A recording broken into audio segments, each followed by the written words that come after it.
Media, सच सबसे पहले सबसे तेज।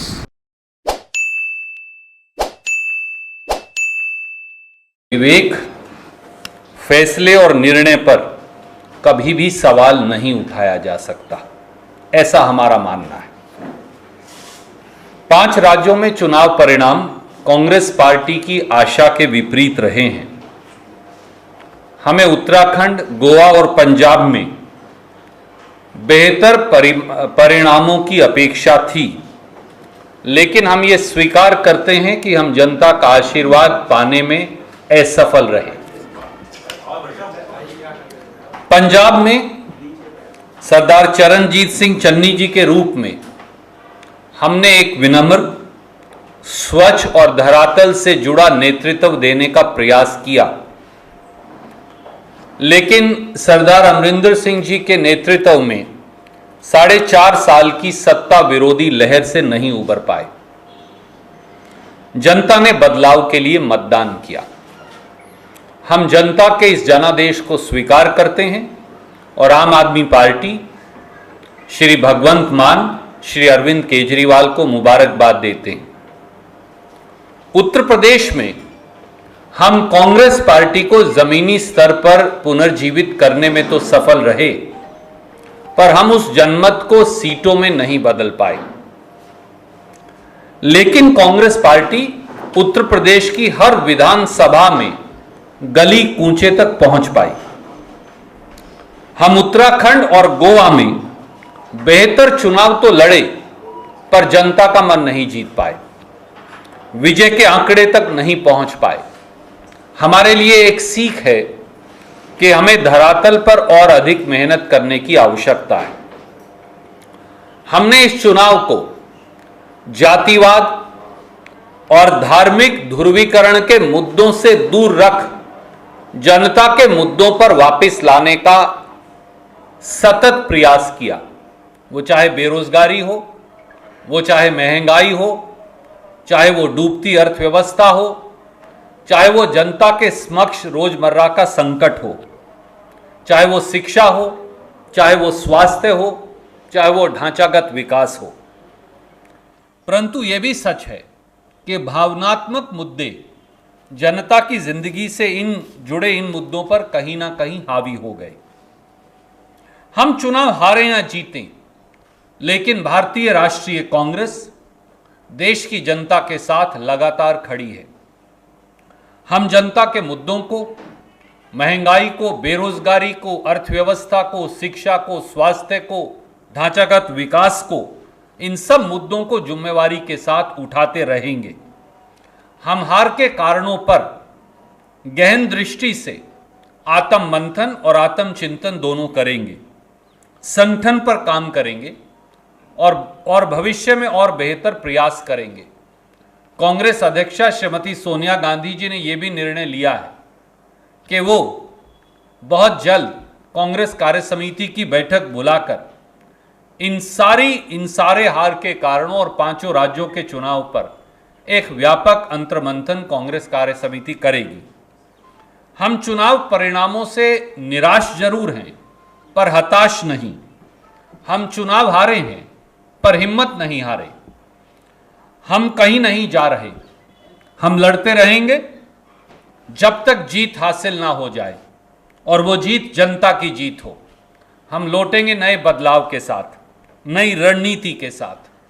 सभी विजेताओं को एक बार फिर दिल से बहुत बहुत हार्दिक बधाई और 5 राज्यों की जनता को एक उज्जवल भविष्य के लिए बेहतर शुभकामनाएं। Any questions? I am happy to take one by one. I'll come back to you. एक उत्तर प्रदेश से, एक पंजाब से। उत्तर प्रदेश में प्रियंका गांधी वाड्रा की मेहनत काम नहीं आई चुनावी नतीजों के तौर पे, और दूसरा पंजाब जिसमें की उम्मीद ये की जा रही थी आपकी पार्टी की तरफ से ही कि किसान आंदोलन के बाद ज़्यादा अच्छी उम्मीद है सरकार रिपीट करने की, लेकिन क्या वहाँ आंतरिक कलह जो है वो पार्टी को खा गई? आदरणीय साथी, उत्तर प्रदेश में श्रीमती प्रियंका गांधी जी ने सामाजिक न्याय की लड़ाई लड़ी। मैं सिर्फ इतना कहूंगा कि जो लड़कियां लड़ सकती हैं वो कभी हारती नहीं। लड़कियां दृढ़ता से खड़ी हैं, लड़ी हैं और लड़ती रहेंगी।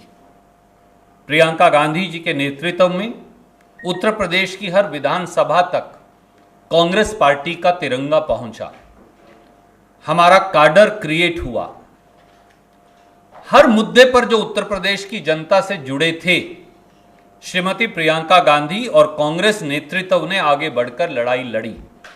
ये सही है कि हम उसे जनमत में इस बार नहीं बदल पाए, पर हमें भी विश्वास है कि वो बीज जो प्रियंका गांधी जी ने और कांग्रेस के नेताओं ने, कार्यकर्ताओं ने अंकुरित किया है, वो बीज एक दिन वट वृक्ष बनकर उभरेगा। पंजाब में आपने कांग्रेस पार्टी के वैचारिक भिन्नता का मुद्दा उठाया।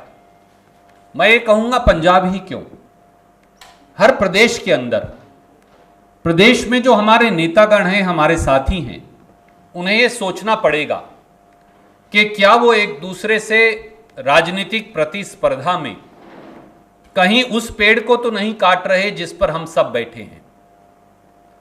क्या राजनीतिक इच्छा शक्ति या राजनीति में पद पाने की इच्छा इतनी मुखर तो नहीं हो गई कि हम कांग्रेस पार्टी को हराकर दूसरी पार्टियों को मजबूत कर रहे हैं।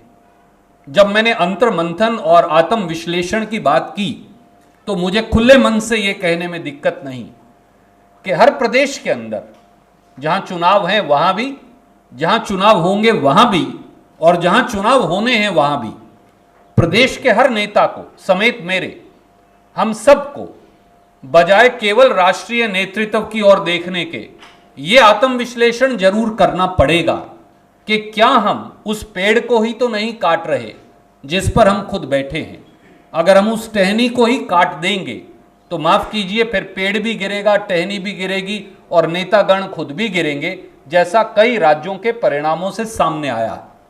इसलिए आज इस मन से, बड़ी बेबाकी से और मुखरता से मैं ये कहना चाहूंगा, विनम्रता से भी कहना चाहूंगा कांग्रेस पार्टी के साथियों को कि हमें उन प्रांतों में भी जहां हम चुनाव हारे हैं और उन प्रांतों में भी जहां भविष्य में चुनाव होंगे, हमें यह सुनिश्चित करना पड़ेगा कि व्यक्तिगत प्रतिस्पर्धा प्रजातंत्र की गरिमा के अनुरूप हो।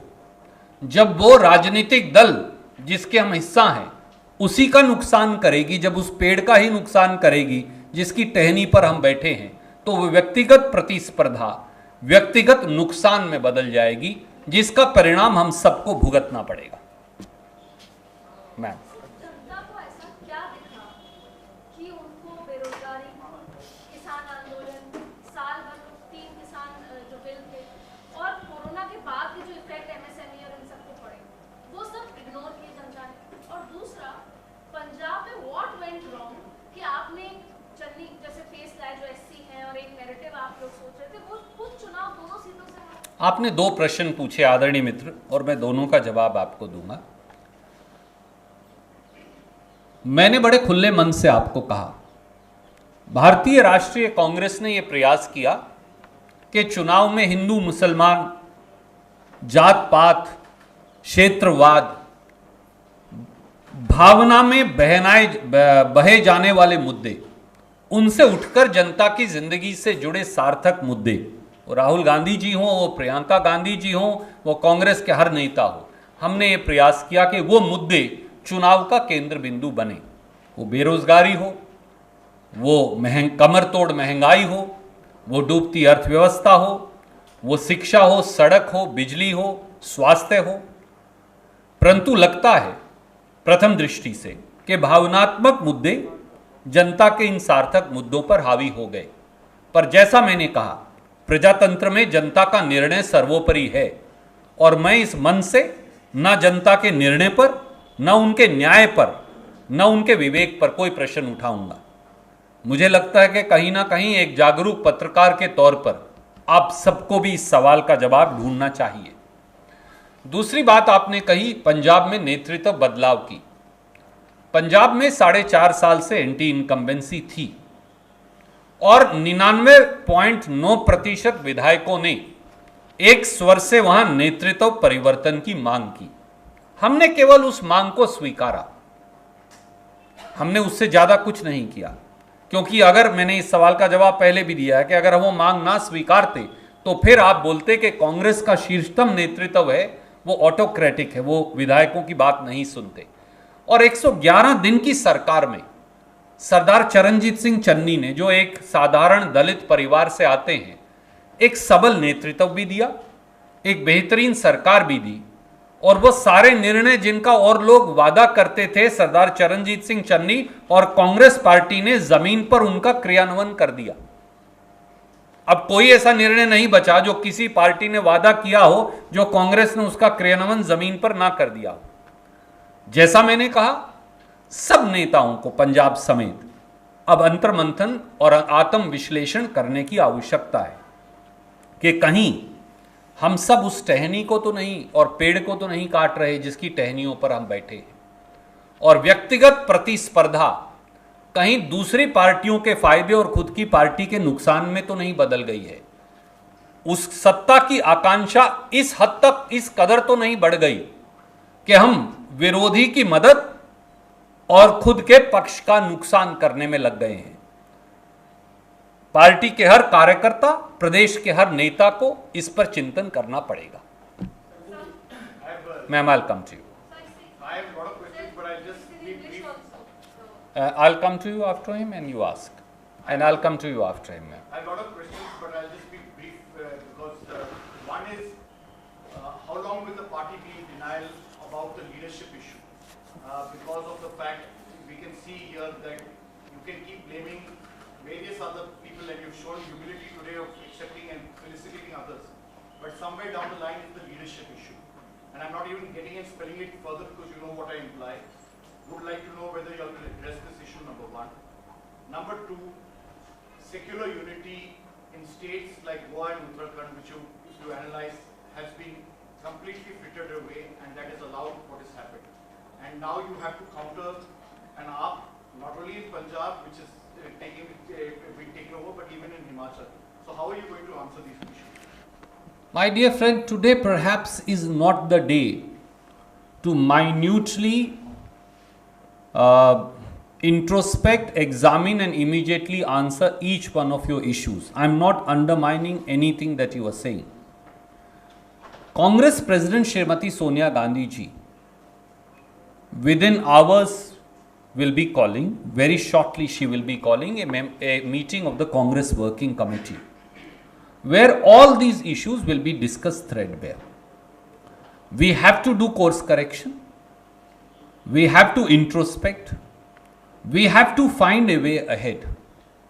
And we have to ensure that people-centric issues continue to be relevant in our democracy. For if people's issues are dead, then that day will be the death knell for our democracy also. Forget about the Congress party. Congress party, Rahul Gandhi ji, Srimati Priyanka Gandhi ji, Congress leadership, we stood out in these 5 elections despite the fact that I am humble in my defeat. But we stood out for a fact that if there was one political party that was raising people's issues and saying, let's move away from issues purely based on emotions, religious polarization, caste divisions, regional polarization, to issues that affect this country today, be it health, be it education, be it road and electricity infrastructure, be it availability of jobs, be it quality of education, be it runaway inflation, be it sinking of economy. We put them at center stage. Yes, I concede we have not succeeded today, but my temporary failure to put these issues in imagination of people of the 5 states is not a failure of these issues. These are issues that affect lives of people of these 5 states, as also rest of India, as also you and me, everybody sitting in this room. So we need to reintrospect, and we need to re-examine and reimagine these issues as also ourselves. And Congress Working Committee will provide a way forward. Can I go to her and then I'll come back to you? Yes, sir. After her, I'll go to her and then I'll come back to you. On the issue of this, which you're saying that every Congress My friend, I have already answered it, but I will very briefly restate it. Some friends, including Uma Shankar ji and Sunil ji and many other friends, asked a question vis-a-vis the leadership issues of Punjab. And I said, why Punjab alone? In these all 5 states, as also in the states that are going to go to polls, the leaders in the state who are the real face of the party on the ground, in every assembly there is a candidate of the Congress party who fights. In every district and block there is an office bearer of the party, and more than one. In every state there are PCC, CLP leaders and many other prominent leaders. Each one of us, forget about the just relying upon the leadership of the Congress party at the center. Bereft of that, each one of the state leaders need to seriously introspect, re-examine, rethink, and answer for himself or herself whether the war of positions between themselves, and that includes the person sitting on this dais also, both of us, whether the war of position among ourselves is undermining the position of the party to an extent where we end up helping the cause of our opposition and where we end up causing loss to the Congress party. Whether the war has become, or the differences of opinion or the quest for positions has become so bitter that we are harming or cutting the very tree that the Congress people are sitting upon. That's a question that each one of us will need to introspect, think over and answer, not only in Punjab, not only in Uttarakhand, not only in Goa, but across the country. Yes, sir. Sir, इस चुनावों को लोकसभा चुनाव के semifinal के तौर पर भी देखा जा रहा था. Just to brief on that, आपने जवाब दिया कि आपको चिंतन की जरूरत है ऑन कमेंट में. 2024 की राह क्या इन चुनावों के परिणामों के बाद और ज्यादा कठिन हो जाएगी? आदरणीय साथी, ये बहुत सारे पत्रकार मित्र जो हैं उनके अपने अपने जज्बात हैं और मैं उनका सम्मान करता हूं. मुझे नहीं लगता कि कोई 2 चुनाव एक जैसे हैं. हर चुनाव नया है, हर चुनाव में नए मुद्दे हैं, हर चुनाव में लोग नए तरीके से वोट करते हैं. 2024 के चुनाव के लिए मैं ये समझूंगा कि हमें धरातल पर और ज़्यादा अधिक मेहनत करके संगठन को मजबूत करने की ज़रूरत है और इन चुनावों को हम 2024 के लिए एक सीख के नज़रिए से देखेंगे. Sorry ma'am, I will come to you first. Sir, आपने अभी कहा कि पंजाब में पिछले 4.5 साल से एंटी इनकम्बेंसी थी और आपने सिर्फ अपने विधायकों की बात सुनकर कैप्टन अमरिंदर सिंह को उनकी पोजीशन से हटाया था. लेकिन जिस तरीके से उन्हें अपनी पोजीशन से हटाया गया और इस दौरान जितनी बयानबाजी हुई है, पंजाब में हमने देखा है कि कांग्रेस के काफी गद्दावर नेता भी थे जो ओपनली क्रिटिसाइज करते थे पार्टी के मूव्स को. आपके इस चीज को एक्सेप्ट करते हैं कि उससे भी पार्टी को कहीं ना कहीं नुकसान हुआ है और आने वाले दिनों में इस प्रॉब्लम से आप लोग कैसे डील करेंगे? आदरणीय मित्र, ये 3 अलग अलग साथी सवाल पूछ चुके और मैं व्यापक इसका जवाब दे चुका, पर मैं केवल ये कहूँगा, हर बार जब बयानबाजी होगी, हर बार जब हम प्रतिस्पर्धा एक दूसरे से दुश्मनी या नफरत में बदल देंगे, तो हर बार कांग्रेस को नुकसान होगा. और मुझे लगता है कि इस पर हर व्यक्ति को, कार्यकर्ता को, नेता को, छोटे से बड़े नेता को आत्मविश्लेषण की आवश्यकता है. मेरा सवाल ये है कि पंजाब में ऐसा जो इशू आया चुनाव के दौरान, क्या कर्नाटक के प्रभारी भी है, पूरे विपक्ष ने उस मुद्दे को घेरा, तो लगता है कि ऐसे इशू का बीजेपी को फायदा हुआ. ऑलरेडी योगी 80-20 की बात कर रहे थे, उसकी वजह से उनको फायदा हो, पोलराइजेशन, मतलब काउंटर पोलराइजेशन करने में फायदा हुआ. आदरणीय साथी, इस देश में हर व्यक्ति को सोचना पड़ेगा. जनता का निर्णय सर्वोपरि है और मैं ना जनता के निर्णय पर, ना उनके विवेक पर, ना उनके फैसले पर कोई प्रश्न उठाने की हिम्मत नहीं कर सकता, हो ही नहीं सकता.